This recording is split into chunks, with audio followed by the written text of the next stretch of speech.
عبود انت نسيتني ولا شنو يا اخي؟ انا متعلق هنا ليه 5 ساعات. خلاص يا عزام هانت، أنا بس بظبط شكلك هيبقى عامل إزاي في الفضاء. التفاصيل يا عزام، كلنا بننسى التفاصيل، بس عشان أنا المخرج ده قدري إني أهتم بكل حاجة. في تفصيلة بسيطة انت نسيتها. انا بني ادم. ما أعتقدش الجملة دي قالها ماثيو ماكونهي للزميل كريستوفر نولان. انت مالك ومال الناس الكبيرة دي؟ نولان ده راجل كبير. لا انت نولان ولا انا ماسيو. المركز الثقافي للسينما العميقة عامل جايزة، والفيلم الأول هياخد منحة، وأنا ما لقيتش أعمق من نولان عشان أتأثر بيه ولجنة التحكيم تديني الجايزة. والمنحة بتاعتك دي هتجيب لي اكل وشراب؟ وبعدين لو كنت عارف الموضوع فوت عليك زي ده ما كان جيت اصلا. وماثيو ماكونهي ما كانش يعرف إنه هيتحبس في الفضاء لحد ما بنته تعجز. هو عنده حق بانه يصر على لا استنى، خلي بالك هنطلق غبار في اللوكيشن دلوقتي ومش عايزك تتهوري. ايه ده؟ تعالي ساعديني عليك الله. لا مش هينفع، القدر اختارك خلاص عشان تكون ماثيو بتاعي. وبعدين كريستوفر نولان مش احسن مني يعني عشان يكون عنده ابطاله وانا لا. وبعدين ريتا المستشار الفني بتاع الفيلم يعني مش هتقدر تساعدك عشان احنا الاثنين هدفنا واحد. طيب بس فكرني امشي الحمام وارجع تاني بسرعة، ما في زول هياخد باله. هو ده اللي جايبنا ورا، محدش هياخد باله دي. تخيل كده لو كان كريستوفر نولان قال محدش هياخد باله من الحقائق العلمية مثلا، ما كانش طلع تحفته الفنية انترستيلر. صح كمان. صح شنو يا ريت؟ انت معاه ولا معاي؟ انت بتعرف انا دايما مع الصح. صح؟ واحد زي ده بيعرف صح؟ ما عنده فكرة، هو ذاته قاعد بيعمل في شنو؟ انت بتحسب في شنو عبود؟ ايه؟ انا بحسب طبعا. الفكرة هي اهم حاجة في اللي احنا بنعمله، الفكرة هي اللي بيتبني عليها كل حاجة، وده طبعا زي الزميل نولان بالظبط. شفت؟ هي جات لي فكرة او شبه جات لي. ريتا عايز ماتيريال للزميل نولان بيحكي ازاي بتجيله افكار افلامه. عبود ريتا عليك الله، تعالي فكني عليك الله. ربما ليس هناك مخرج معاصر في هوليوود حاز على اهتمام الجماهير واحتفاء النقاد بقدر المخرج الإنجليزي كريستوفر نولان. فما أن يعلن عن مشروعه الجديد حتى تبدأ الملايين حول العالم بترقبه، وقبل حتى أن يعرفوا من هم نجوم العمل. أنا ريتا خان وهذا برنامج عن السينما. سنتحدث في هذه الحلقة عن المخرج العبقري كريستوفر نولان.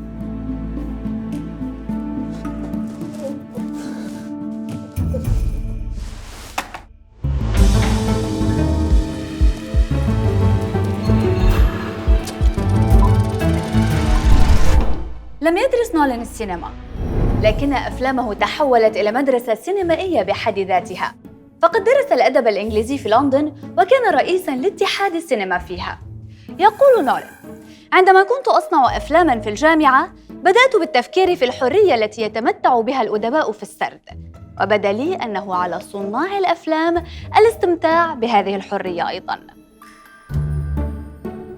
ظهر النبوغ المبكر للطفل نولان في سن 7 عندما استعان بكاميرا والده لتنفيذ أفلام تشبه أفلام الأكشن مستخدماً ألعابه.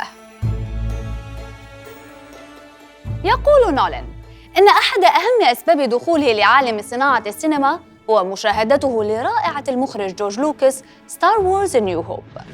Hey, Luke. May the force be with you.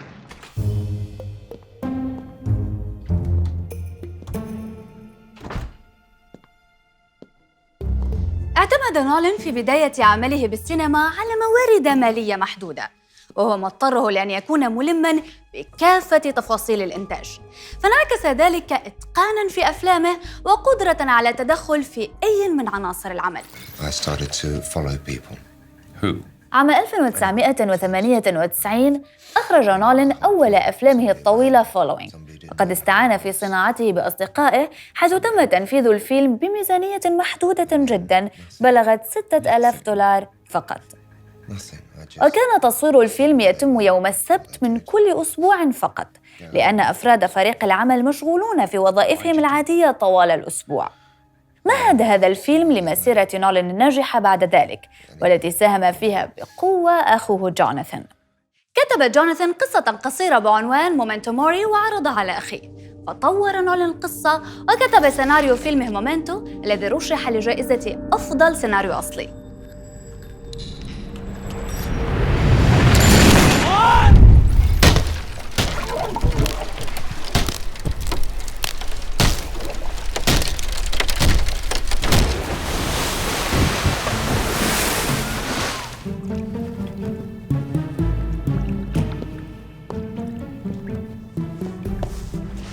توالت بعد ذلك أفلام نولان ناجحة مثل إنسومنيا، ذا برستيج وثلاثية باتمان التي رسخت مكانة نولان لدى الجماهير والنقاد على حد سواء. بالإضافة طبعاً لإنسبشن، فيلم الخيال العلمي الذي يقول نولان أنه احتاج 10 سنوات كاملة لإنهاء كتابته، وفيلم انترستيلر الذي يعتبره النقاد من أهم أفلام الفضاء مع ستار وورز لجورج لوكاس و 2001 سبيس أوديسي لستانلي كوبريك. اتفضل انزل. ما داعي. انا المخرج وبقول لك اتفضل انزل الميه. والممثل وبقول لك سواها جرافيكس. انت فاهم ان انا بحب الحاجات الواقعيه وما بحبش استخدم الجرافيك غير في اضيق الحدود، وده زي الزميل كريستوفر نولان. زهقتنا بيه. الله ينور عليك، وده بيخلي اداء اقرب للحقيقه. يلا اتفضل انزل اغرق.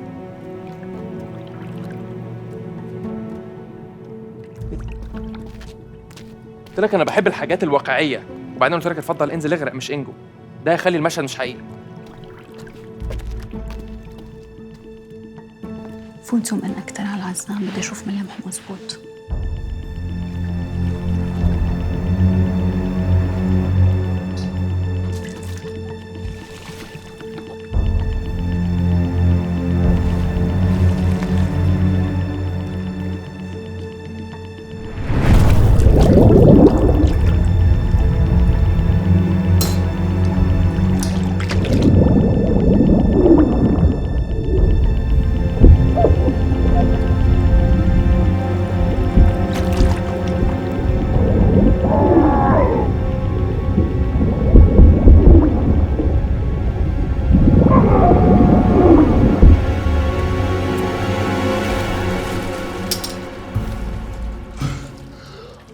ريتا، في نظريه عايزه اتاكد من صحتها. ريتا ما تسيبيني مع بتاع النظريات ده. عسبه ده عبود غرقان. يفضل نولان في عمله الشراكات الفنية الممتدة. يظهر ذلك في تعاونه مع أخيه جوناثان نولان، حيث شارك معه في كتابة 5 من أنجح أفلامه. يقول كريستوفر عن أخيه: لطالما توقعت أن هناك شيئاً وراء حقيقة أنه يكتب بيده اليسرى وأنني أكتب باليمنى، فهو بطريقة ما كان قادراً على النظر لأفكاري وقلبها بطريقة تجعلها أكثر إثارة ومتعة. إنه لشيء عظيم أن نعمل معاً بهذه الطريقة. عمري ما حاشتغل معك تاني ابدا لو اخر واحد في الدنيا. خلاص يا حزام، احنا اشتغلنا مع بعض، وانا اللي اشتغل معاه مره افضل اشتغل معاه طول عمري. وده طبعا زي مين؟ زي زميل نولان. حموت وانا اسمع في زميل نولان. صورتوا مشهد الغرق؟ لا انت ما قلتليش اصور. يا جماعه انتوا كده بتهزروا، ده كده مش شغل. اتفضل يا عزام، جهز نفسك هناخد التيك تاني. يا عزام، يا ماثيو، استنى بس يا ماثيو، لو ما خدتش المنحه دي مش هنعرف ندفع الايجار وهنطرد من المكتب. هجيبك، هتروح مني فين؟ أما شراكته الفنية الأخرى فكانت مع زوجته إيما توماس التي تعرف عليها أثناء دراسته الجامعية. شاركت إيما في إنتاج كل أفلام نولان من خلال شركة سينكوبي التي أسسها معاً عام 2001. وينسب لها الفضل في إلهام زوجها بفكرة فيلم دانكيرك، عندما رشحت له كتاباً يتناول قصصاً متنوعة عن هذه المعركة التي دارت أثناء الحرب العالمية الثانية، وهو Forgotten Voices of Dunkirk. كما يفضل نولان أيضاً العمل مع نفس الممثلين لأكثر من فيلم، مثل كريستيان بيل الذي قام ببطولة 4 أفلام، ومايكل كين الذي شارك في 8 من أعمال نولان. South Korean smugglers. They run flights into Pyongyang below radar the whole way. Did you think of an alibi? Oh, yes. طبعاً نولان اشتغل كتير معك حتى تطلع بهالدور العظيم، ما هيك؟ Me? I was right here. يعمل نولان لفترات طويلة مع الممثلين حتى يخرجوا بتصورهم عن الشخصية. المثال الأشهر للتعبير عن ذلك كان اختياره للممثل هيث ليدجر ليقدم دور الجوكر في الجزء الثاني من ثلاثية باتمان. You're just too good to be true. Can't take my eyes off of you. كان اختياراً غريباً بالنسبة لأغلب المتابعين، لكن نولان كسب الرهان وقدم هيث ليدجر أفضل أداء له على الإطلاق، واستحق عليه جائزة أوسكار أفضل ممثل مساعد، ليكون أول ممثل يفوز بجائزة أوسكار في أفلام الأبطال الخارقين. بعد في 10 دقايق على القنبلة، فهمان عليك. في The Dark Knight لم يرغب نولان بتقديم الجوكر كمجرد شرير في القصة ينحصر دوره في الخسارة أمام البطل، بل أراده أن يكون نداً وخصماً ملائماً تماماً لنظيره باتمان. رح أتركك للي بيعرف كتير منيح شغله معك.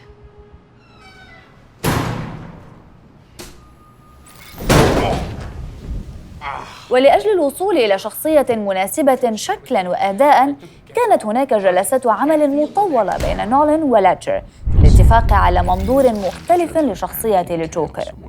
فهم ليدجر طبيعة الشخصية المكتوبة جيداً، وانعزل نحو 6 أسابيع قبل بداية الفيلم داخل غرفة في فندق ليعيش الشخصية، فكتب لها دفتراً امتلأ برسومات وصور وملاحظات تعينه على أن يقدم شخصية بعيدة عن التي قدمتها السينما، وبدأ يجرب نبرات صوتها وضحكتها المميزة، وصمم على وضع مكياجه بنفسه مثل ما كان الجوكر يفعل، حتى أن أصابعه كانت ملطخة طوال مدة التصوير.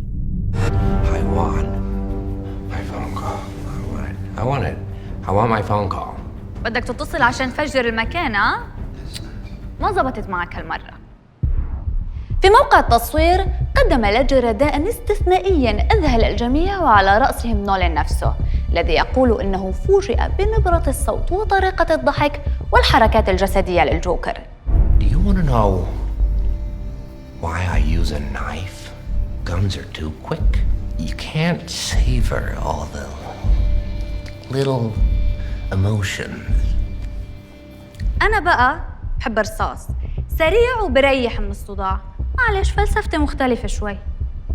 توفي ليدجر في 22 من يناير عام 2008، أي قبل 6 أشهر من عرض الفيلم في دور السينما. وفاة ليدجر المفاجئة أضافت الكثير لأسطورية الدور، وضمنت أن يأخذ مكانه كأهم الأدوار في تاريخ السينما العالمية. انت فاهم اهميتك في التيم صح؟ تيم وشو؟ التيم اللي هشتغل معاه لسنين. فائدتك الوحيده فيه ان انت الوحيد فينا اللي بتعرف تعزف مزيكا. انا ترى فنان قدير من زمان، بس المشكله انه ما لقيت فرصه. فرصتك جات لك. هحكي لك مشهد من الفيلم وعايزك تألف له الموسيقى التصويريه. بس مو لذي الدرجه عبود، ترى انا ما ألف موسيقى بس اسمع. ده عشان خيالك محدود، وانا اللي يشتغل معايا لازم يكون خياله جاهز. لعل أشهر الشراكات الفنية بين مخرج ومؤلف موسيقي هي التي جمعت بين نولان والمؤلف الموسيقي الألماني هانز زيمر. التعاون بين الثنائي بدأ مع باتمان بيجنز واستمر حتى دانكيرك، ما عدا فيلمي انسبشن وتنت.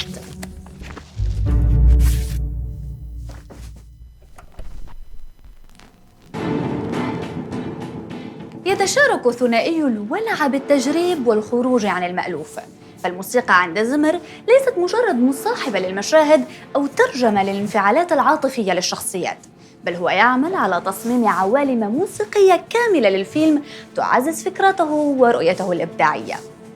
في ثلاثية باتمان على سبيل المثال، قدم زيمر موسيقى البطل الخارق بشكل مختلف، ابتعد فيه عن الموسيقى الحماسية ذات النغمات الحادة التي تعودنا عليها في الأفلام الكلاسيكية السابقة للأبطال الخارقين. عندما تناقش كل من نولان وزيمر حول موسيقى فيلم باتمان بيجنز، كان رأي زيمر أن باتمان ليس مستعداً بعد للموسيقى البطولية، فهو ليس باتمان الأسطوري الذي نعرفه، بل ما زال مجرد شخص عادي يبحث عن نفسه.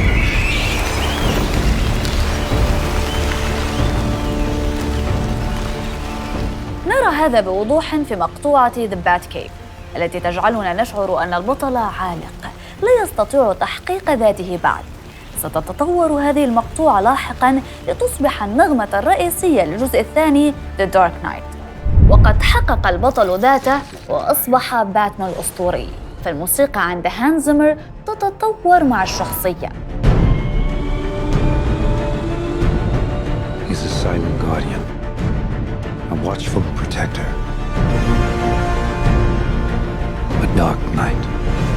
نفس الأمر حدث في النقاش حول الجوكر، حيث الحاجة لموسيقى تعبر عن فلسفته الأساسية بنشر الفوضى، فكان التصميم عبارة عن أصوات متناثرة تعزف معاً وتتصاعد بالتدريج وكأن قنبلة موقوتة على وشك أن تنفجر في أي لحظة.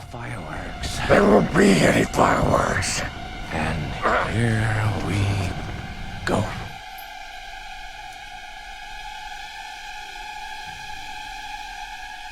أراد زمر أن ينقل من خلال تصميمه الصوتي شعور أن تكون على حافة الجنون. المشهد كالتالي: البطل راكب عربيته ماشي في سكة سفر. عبود، أنت تبي المشهد ولا تكره فنجان؟ بتخيل المشهد، تتخيله معايا. قبل ما تتخيله عايزك تمسك العود بتاعك، حط ايدك على الأوتار، ركز معايا وهتلاقي نفسك بتلعب اللحن. هو ده الكلام.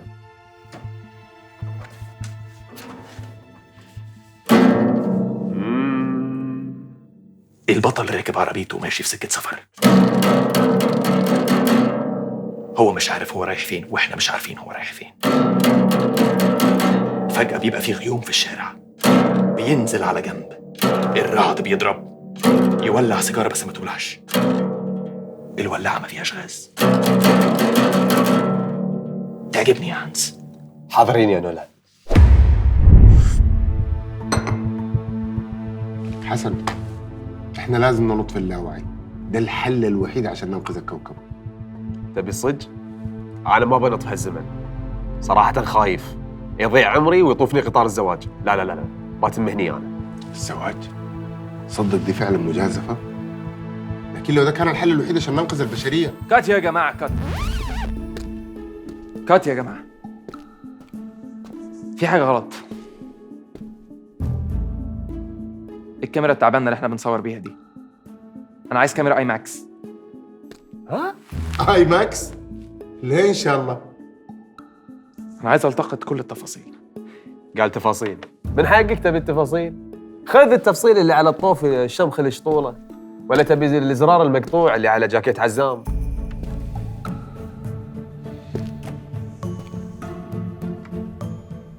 ماليش دعوة، مش مصور غير بكاميرا آي ماكس زي الزميل نولان. يا نولان العرب، لو انت ما خلي بالك، لو بعناك وبعنا اللوكيشن وكل المعدات اللي عندنا دي، ما حنقدر حتى نأجر كاميرا اي ماكس نتصور جنبها، مش نصور بها. قال الزميل نولان.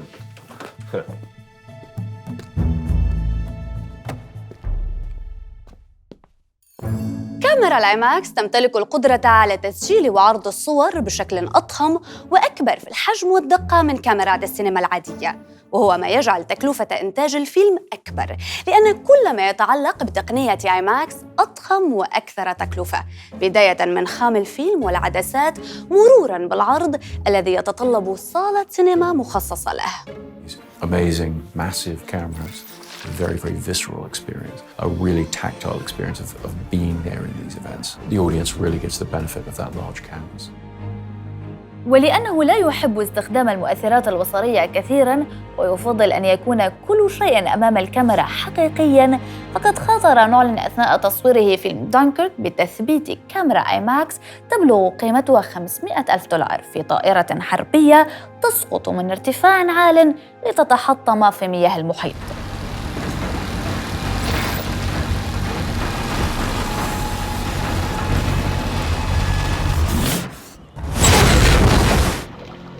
حرص فريق العمل على تأمين الكاميرا لحمايتها من خطر الاصطدام وتسرب المياه إليها، وكانت الخطة أن يتم التقاطها بسرعة بمجرد اصطدام الطائرة وطفوها فوق المياه، لكن الطائرة غرقت سريعاً بمجرد اصطدامها بالماء وسحبت الكاميرا معها للأسفل.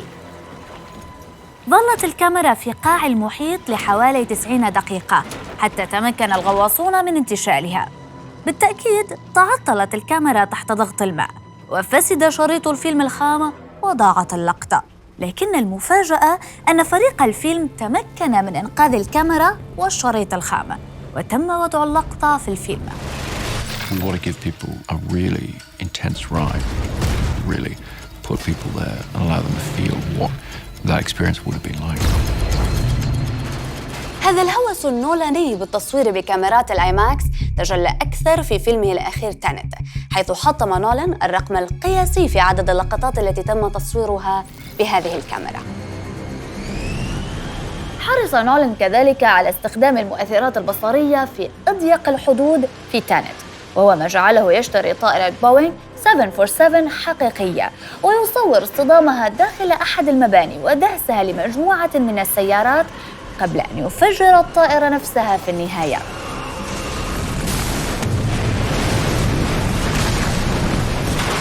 كل هذا تم تصويره بشكل حقيقي تماماً وبعيداً من المؤثرات البصرية، وهو ما جعل ميزانية الفيلم تبلغ 400 مليون دولار، وهي الأضخم في مسيرته حتى الآن.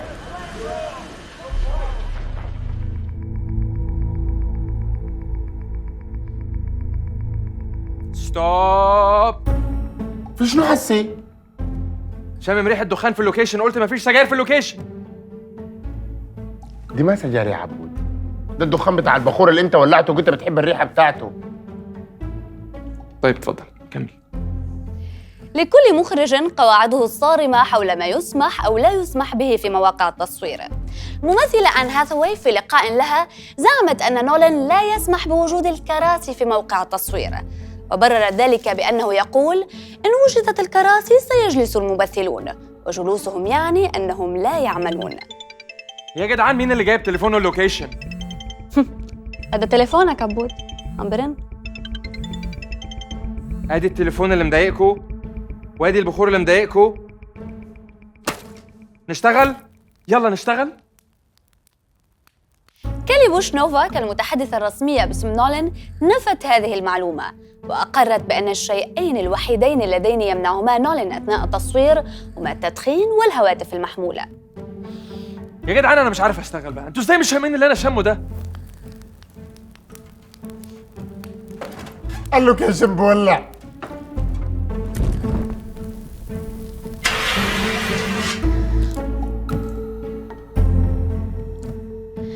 أخرج نولان أفلاما مختلفة بين الإثارة والخيال العلمي والأبطال الخارقين والدراما النفسية والجاسوسية والأفلام الحربية، ونجح في تغيير نظرة الناس عما يمكن أن تقدم هذه النوعية من الأفلام، الأمر الذي جعل جماهير السينما ونقادها دائمي الترقب لمشروع كريستوفر نولان الجديد.